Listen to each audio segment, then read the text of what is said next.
Cela s'est passé pendant l'été 2010, alors que j'entrais tout juste dans l'adolescence. Ma famille est partie en voyage dans un très bel hôtel de la ville. Je ne me souviens pas vraiment pourquoi nous avons décidé de faire ce voyage, mais je me souviens que beaucoup de membres de ma famille et d'amis sont venus et ont séjourné dans les chambres adjacentes. Je n'ai jamais demandé à mes parents, et ce n'est pas vraiment important pour cette histoire. Pour commencer, je suis un peu craintive et je l'ai toujours été. Je suis assez maigre et fragile, et je m'effraie assez facilement, même aujourd'hui. Mais là, ce n'était absolument pas moi qui me faisais peur comme je le faisais d'habitude. Avec le recul, j'ai beaucoup de chance d'avoir fait confiance à mon instinct. Cet hôtel avait un design étrange. Le hall d'entrée se trouvait en fait au 4e étage, et non au rez-de-chaussée, ce que j'ai trouvé assez étrange. Pour accéder au hall, il fallait prendre l'ascenseur et il n'y avait aucun moyen d'y accéder par les escaliers. Cette information aurait été utile avant que tout ne se passe. Comme vous le découvrirez bientôt, l'hôtel est de forme carrée. Chaque étage était bordé d'un balcon et vous pouviez voir le hall et le café depuis votre étage.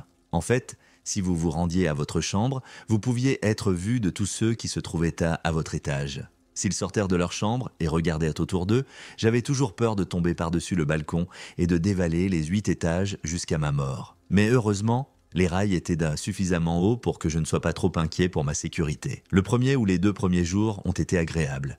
Mes amis et moi avons passé la journée à jouer aux cartes ou à regarder la télévision. Le soir, nous explorions les couloirs de l'hôtel et nous nous racontions des histoires de fantômes. C'était vraiment amusant, même si je ne comprenais pas vraiment pourquoi nous étions là. Le 3e jour, les choses sont devenues très étranges, très rapidement. Je me suis réveillé en entendant des cris venant de l'extérieur de ma porte.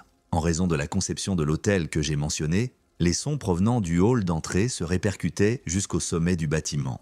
Lorsque je suis sorti pour aller voir ce qui se passait, j'ai immédiatement regardé par-dessus le balcon pour voir ce qui se passait. J'ai vu une fille allongée sur le sol avec des œufs et du lait éclaboussé partout autour d'elle. Les gens se précipitaient d'eau pour l'aider et j'ai entendu quelques personnes se dire d'appeler le bosquet. Il semblait que la fille était inconsciente. Peut-être qu'elle s'était évanouie ou quelque chose comme ça. J'ai balayé le hall du regard et j'ai vu que ma famille et 2 de mes amis étaient dans le hall en train de prendre leur petit déjeuner et qu'ils regardaient aussi l'Yvette devant eux. J'ai décidé de me précipiter vers eux pour découvrir ce qui s'était passé. L'ascenseur se trouvant à l'opposé de mon étage, j'ai emprunté la cage d'escalier située juste à côté de ma chambre. Nous étions au 7e ou 8e étage, je savais donc que je n'avais que 4 étages à descendre. Ce n'est pas bien grave. J'ai descendu pendant un petit moment en cherchant le chiffre 4 sur le mur ou la lettre L. J'ai passé le 5e étage, prête à trouver une porte menant au hall d'entrée. J'ai pris encore 2 étages avant de me rendre compte qu'il n'y avait pas de porte pour le 4e étage, pas plus que pour le 3e ou le 2e. À ce stade, j'aurais probablement dû faire demi-tour, mais j'ai continué à descendre parce que j'étais fatigué et que je ne voulais pas remonter. Il y avait des couloirs latéraux bizarres qui menaient à des zones noires avec un tas de tuyaux et de câbles, et même si j'étais curieux de les explorer, je les ai ignorés. J'ai rapidement atteint l'étage inférieur, une pièce froide et faiblement éclairée avec des murs en parpaing et un sol en béton. Devant moi, il y avait une double porte. J'ai d'abord hésité, mais j'ai supposé qu'il s'agissait d'un autre moyen de retourner dans le hall. Je les ai donc ouvertes et je suis entré. Derrière les portes se trouvait une immense salle de type entrepôt, probablement de la taille d'un petit terrain de basket. La seule lumière qui entrait était celle de la cage d'escalier derrière moi, et je ne pouvais donc pas voir grand-chose. J'étais probablement dans la salle de stockage de l'hôtel. J'ai regardé autour de moi et j'ai vu un ascenseur au fond de la pièce, alors je me suis dirigé vers lui. J'ai fermé la porte de la cage d'escalier et j'ai commencé à marcher. Dans la faible lumière, la pièce était très humide et poussiéreuse et on aurait dit que personne n'y était descendu depuis longtemps. En me rapprochant de l'ascenseur, j'ai remarqué qu'il était un peu plus grand que les ascenseurs du hall et des autres étages. J'ai appuyé sur le bouton de monter, mais je n'ai pas obtenu de réponse. Il y avait un lecteur de cartes à côté du bouton. Je me suis dit que ce devait être réservé aux employés. Je me suis retourné vers les portes de la cage d'escalier en passant devant les chaises et les tables le long du mur. Lorsque j'ai atteint la porte, j'ai donné un coup d'œil. Elle était fermée à clé, bien sûr. C'est alors que les choses ont commencé à me frapper et que j'ai réalisé que j'étais coincé dans le sous-sol sombre et poussiéreux d'un hôtel. Je n'avais pas de téléphone parce que mes parents ne m'auraient pas permis d'en avoir un avant d'avoir terminé le collège. Donc, je ne pouvais appeler personne. Tout le monde a probablement supposé que je dormais aussi dans la chambre et j'ai commencé à paniquer, croyant que personne n'allait venir me chercher. J'ai cherché dans l'entrepôt d'autres moyens de sortir. Certains endroits étaient de mieux éclairés que d'autres. Alors j'ai commencé par y jeter un coup d'œil. Au bout d'un moment, j'ai trouvé une autre série de portes, mais elle était également fermée à clé. J'ai commencé à pleurer, effrayé à l'idée que personne ne me trouverait jamais dans le sous-sol. Je jure que j'ai eu l'impression de passer des heures, mais je pense qu'il ne s'est écoulé que quelques minutes avant que j'entende la porte s'ouvrir en grinçant. Ce n'était pas la porte de la cage d'escalier, mais plutôt la deuxième porte que j'avais trouvée. Un homme mince, d'âge moyen, vêtu d'une blouse de laboratoire, sortit de la porte. Si j'avais eu 21 ans en voyant cet homme, je me serais demandé pourquoi il portait une blouse dans un hôtel. Mais je n'avais qu'une douzaine d'années à l'époque, et j'ai tout de suite été soulagé de voir un adulte qui avait l'air intelligent. Je me suis approché de lui, les larmes aux yeux, et il a tout de suite eu l'air surpris de me voir, comme on pouvait s'y attendre. « Qu'est-ce que tu fais ici » a-t-il crié. Je me suis perdu en descendant dans le hall et je me suis retrouvé enfermé ici. « Vous avez une clé » Je tremblais, j'avais hâte de sortir de là. Il n'a pas répondu à ma question sur la clé et a plutôt dit « Je connais un moyen de sortir d'ici, suivez-moi ». Il avait l'air nerveux et malgré la pénombre, je pouvais voir la sueur briller sur son front et derrière ses lunettes. J'ai continué à le suivre, mais j'étais moi-même nerveux. Nous avions passé la porte des escaliers et nous nous dirigions maintenant vers un côté plus sombre du sous-sol, loin des ascenseurs. Il avait l'air de ne pas savoir où il me menait, car il ne cessait de regarder autour de lui, comme s'il découvrait son environnement pour la première fois. Nous avons tourné au coin de la rue et avons commencé à marcher vers les boîtes, un cul-de-sac. Je me suis immédiatement figé, réalisant que quelque chose n'allait vraiment pas. Ce type n'avait aucune idée de l'endroit où il allait et ne semblait pas travailler à l'hôtel. D'une voix tremblante, j'ai demandé « D'accord, où allons-nous » Il s'est retourné et m'a dit « Par ici, suivez-moi ». Je savais qu'il n'y avait pas de porte près de ces boîtes parce que j'avais vérifié d'abord là, après avoir constaté que la porte de la cage d'escalier était verrouillée. Je veux remercier Dieu, quel qu'il soit, de m'avoir donné l'idée que j'ai eue.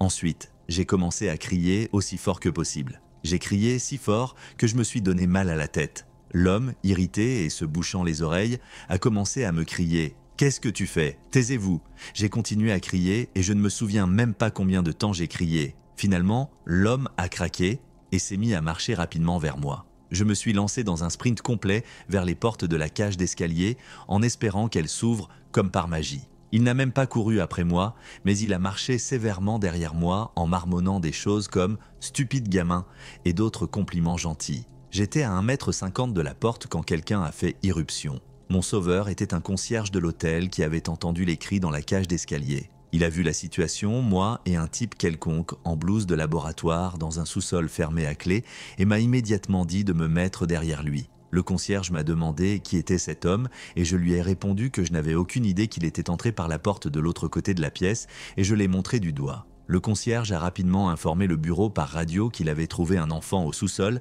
et, à voix basse, pour que je ne l'entende pas, il a dit que cet homme venait de l'extérieur, qu'il fallait appeler la sécurité ou quelque chose comme ça.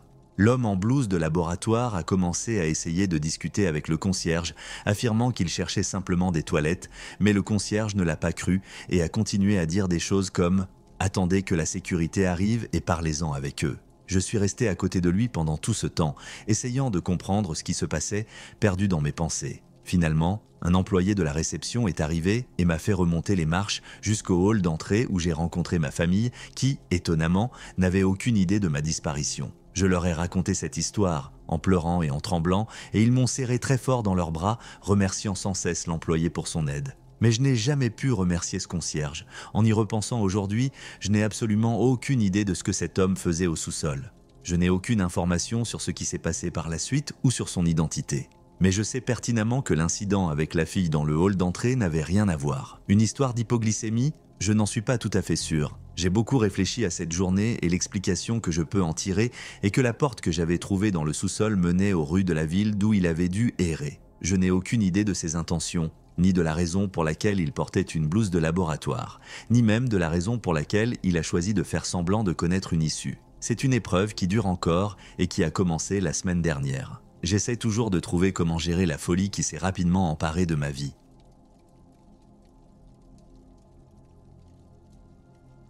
Cette histoire s'est déroulée il y a 2 ans. J'avais environ 16 ans et je partais en voyage en Arménie avec ma famille. Nous avions loué une voiture et parcouru tout le pays pendant environ 2 semaines. Cet incident s'est produit à peu près au milieu du voyage et m'a fait froid dans le dos. Ma famille et moi étions hébergés dans un hôtel très chic pour une nuit. Mes parents avaient décidé de le réserver pour nous faire plaisir, car d'habitude, ils choisissent des hôtels ordinaires et simples. Nous étions tous excités à l'idée de séjourner dans cet hôtel grand et luxueux, doté d'une piscine intérieure et d'une salle de sport. Nous avons décidé collectivement d'aller faire un plongeon dans la piscine couverte et c'était vraiment amusant. Nous avons nagé, joué avec des ballons de volley et apprécié le fait d'être les seuls dans la piscine. Après s'être amusé à barboter un par un, ma famille a décidé de retourner dans nos chambres pour prendre une douche jusqu'à ce qu'il ne reste plus que ma mère et moi. C'est à ce moment-là que ce type effrayant est arrivé. Nous étions encore dans la piscine, assis dans l'eau, lorsqu'un membre du personnel de l'hôtel est entré dans la salle de billard. Je savais qu'il faisait partie du personnel parce qu'il avait l'air d'un local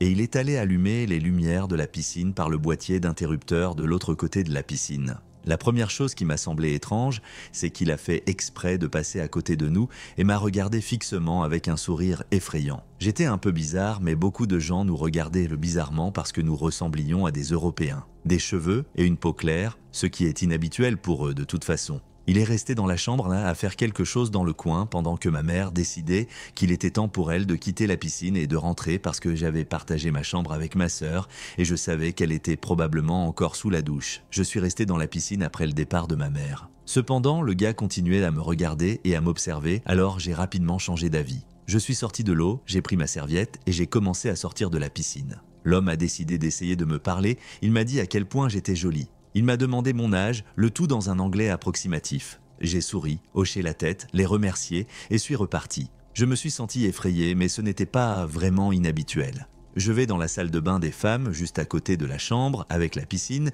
et il n'y a qu'une seule salle de bain, ce qui est parfait, puisque tout ce que je voulais faire, c'était me changer rapidement de mon maillot de bain pour mettre des vêtements secs afin de ne pas laisser de traces d'eau dans le bel hôtel. À mi-chemin de mon changement, une idée soudaine m'a traversé l'esprit. Je n'avais pas fermé la porte à clé. Alors, à moitié nu, je me suis retourné et j'ai changé la serrure. Je ne plaisante pas. 10 secondes s'écoulent et la poignée de porte s'agite. En toute innocence, j'ai deviné qu'il s'agissait d'un autre client qui voulait se changer pour aller nager ou de la femme de ménage. J'ai terminé 1 minute plus tard, je sors de la salle de bain et je ne vois personne. Enfin personne, sauf un type bizarre qui s'éloignait des toilettes. À ce moment-là, j'ai compris que c'était lui qui essayait d'ouvrir la porte. Il se retourne, sourit et revient vers moi. À ce moment-là, je suis retourné à la piscine pour prendre mes stupides chaussures que j'avais oubliées et il est juste derrière, bien trop près pour être à l'aise et il n'arrête pas de me faire des compliments effrayants. Je lui fais juste un faux sourire et je lui dis que je dois y aller. Il me suit alors hors de la piscine, marchant juste derrière moi. J'arrive à la sortie de l'aile où se trouvent la piscine, la salle de sport et les toilettes et je vois que la porte est fermée. Mon cœur s'arrête et je suis terrifié à l'idée qu'il ait pu la fermer à clé. Je n'ai jamais été aussi soulagé que lorsque j'ouvre la porte sans problème. Je monte les escaliers pour aller dans ma chambre en essayant de me calmer. J'arrive à mon étage et c'est là que j'entends les portes de l'ascenseur s'ouvrir. Ce type est fou. Il sort de l'ascenseur, s'approche de moi, toujours souriant, et m'indique une volée de marches menant au toit. Il me demande si je veux le rejoindre sur le toit et admirer la vue ensemble. Je décline son offre en tremblant et je cours jusqu'à ma chambre.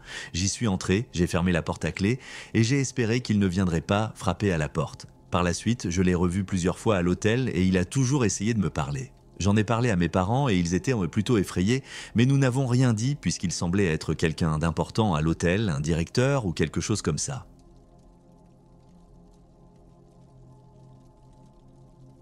J'ai récemment déménagé dans une nouvelle ville et je suis à la recherche d'un emploi. Je me suis arrêté dans un hôtel sur la côte et je suis entré pour voir s'ils avaient besoin de quelqu'un pour un travail de bureau. L'intérieur était vide, sombre et sentait le renfermer. L'homme derrière le bureau avait un accent très prononcé et j'avais du mal à le comprendre. J'avais l'impression qu'il était la seule personne dans tout le bâtiment et j'ai ressenti une étrange impression dans tout l'endroit, mais je suis resté pour remplir le formulaire et je l'ai rendu aussi vite que possible. Je sentais qu'il me fixait pendant tout ce temps. L'homme a marmonné quelque chose sous sa respiration et a pris mon dossier. Après mon départ, j'ai décidé que je n'accepterais probablement pas le poste en raison de l'étrangeté de la situation et j'ai vraiment regretté d'avoir laissé mon numéro de téléphone, mon adresse et d'autres informations personnelles sur l'application.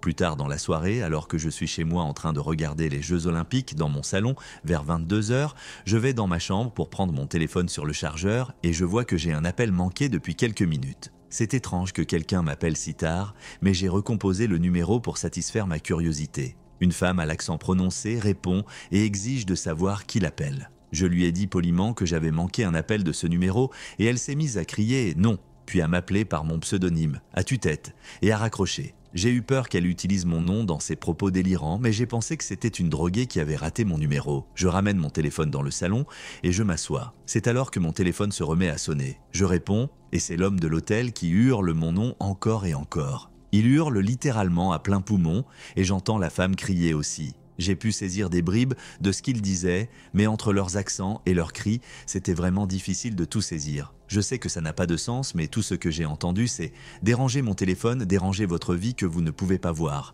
Et c'est à peu près tout. J'ai raccroché très vite et j'ai commencé à péter les plombs. Ils m'ont rappelé environ 14 fois en l'espace de 20 minutes et, heureusement, je n'ai pas de messagerie vocale de sorte qu'ils n'ont pu en laisser aucune. Mon mari est rentré à la maison vers minuit et je lui ai raconté ce qui se passait. Il a ri et m'a dit qu'ils étaient probablement sous l'emprise de la drogue et qu'ils avaient composé mon numéro pour m'embêter. Mais je détestais vraiment le fait que ces personnes possédaient une bonne partie de mes informations personnelles et je me suis dit qu'elles étaient de trop folles pour faire autre chose que de passer des coups de fil effrayants la nuit. J'ai finalement réussi à me calmer suffisamment pour m'endormir vers 3 heures du matin. Mais environ une demi-heure plus tard, je me réveille avec mon chien qui aboie, grogne et charge à la porte de derrière. Je sais immédiatement que quelque chose ne va pas parce qu'elle n'agit jamais comme ça et qu'elle est bien dressée. Mon mari et moi nous sommes précipités dans le salon et avons vu une main passer par la porte du chien, griffant le carrelage. J'ai crié. Mon mari m'a attrapé et nous sommes allés dans la chambre à coucher et avons fermé la porte à clé. J'ai appelé la police qui, heureusement, est arrivée dans les 10 minutes, mais l'homme était parti depuis longtemps. Et je savais exactement de qui il s'agissait. Je leur ai fait ma déclaration et leur ai montré mon journal d'appel de tout à l'heure. Ils ont essayé d'appeler le numéro, mais il s'agissait d'un téléphone prépayé et ils n'ont pas pu faire grand-chose pour le localiser. Lorsque la police est partie, il était environ 5h30 du matin.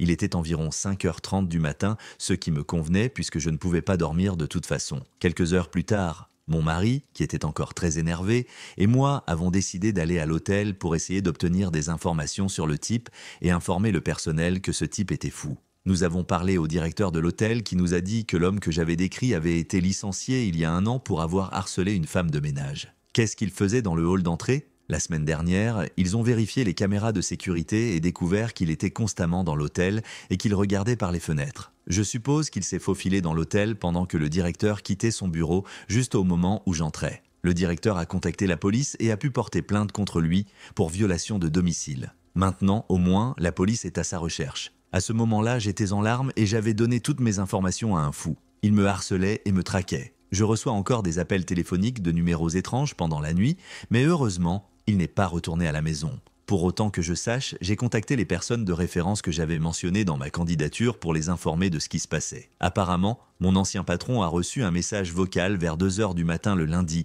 dans lequel il était question d'une forte respiration et peut-être de bruits sexuels et de gémissements. La semaine dernière, je n'ai pas pu dormir du tout. Je suis une épave nerveuse et je sursaute à chaque fois que mon téléphone sonne ou que j'entends mon chien aboyer. Ce n'est certainement pas l'histoire la plus effrayante, mais c'est bien de pouvoir tout écrire.